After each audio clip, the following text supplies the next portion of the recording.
CarmenDalusio, you're kind of back home, but home for you has been all over the place. You've actually been able to sample cyclocross in a lot of different places, but NorCal really has great heritage. Tell me about coming home and racing, here on the Pacific Coast.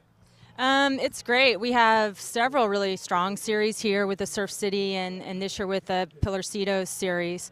And we have such a strong contingent of women, especially, just speaking from the women's point of view, that we have great racing here every weekend, and that's the top in the nation and a lot of times in the world. So it's great to come back home. It's nice to be here and not have to travel, but I still enjoy racing a lot of other places in the U.S. too. You're also not hopping up and down right now because you're freezing. It's kind of nice to get a little break from the New England frigid weather that you've had to race in, or Colorado, but you've really raced all over, and there is something to being wet and warm, and this is traditional for the Pacific Coast this time of year. Yeah, we're lucky. We don't have the really, really cold weather. However, last year at Nationals it was pretty cold. But, with cyclocross, you have to take every kind of weather. You have to be able to deal with all different kinds of conditions: rain, snow, cold, hot. It's all there. So you just kind of take what comes. I want to talk a little bit. I'm doing a piece on what I call signal to noise ratio in cross, and why cross is a really good idea for a cyclist to consider, because you really don't have to. In July, if you win a race, you're not really going to get in Velo News. You're not going to get on Cycling News because there's 40 other races around the world that you're competing against for attention. You've actually done very well by focusing a little bit on cross. It's really given you some name recognition nationally. Tell me about that for a rider and a sponsor.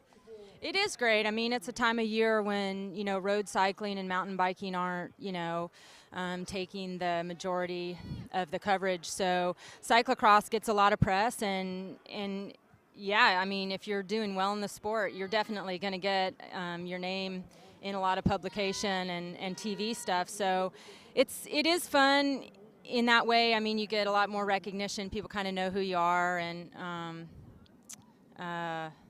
it is a great time of year if you want some good coverage to be going good and racing well.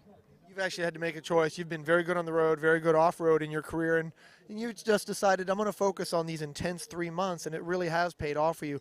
But for other riders just getting into the sport, a lot of coaches really say don't do cross, and a lot of people strongly disagree with that statement. What's your sentiment for a young rider getting into the sport and the prospect of racing cross?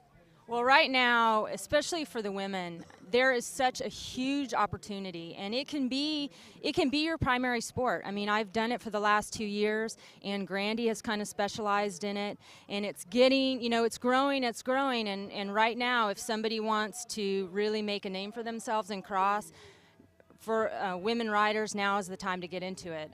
There's several of us that are going to be retiring after this year, and I can't say enough about cross. I've done really, really well just making it my primary focus, and it's a little less travel throughout, the year. It's not months and months of travel. It's just a really nice, concise, short time, and it's great. I'm trying to encourage women all the time to come out here and do this, because there's really great opportunity.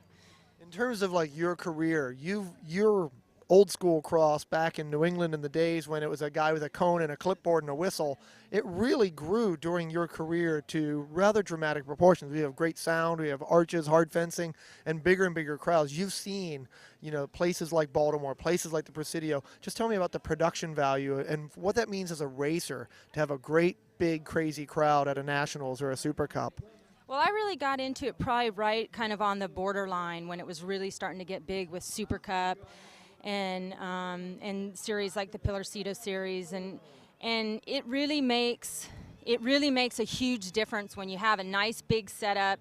It draws people in. People who don't really know what's going on in the area will come. I've talked to many people who have lived next to the courses, and they're just kind of drawn in with all the excitement, and people are there. They just come to check it out. So, there's really a lot of value in in the bigger productions of these races, because it not only draws just the racers in, but it draws other people. People want to know what's going on and what all the excitement's about. So it's awesome. It's great.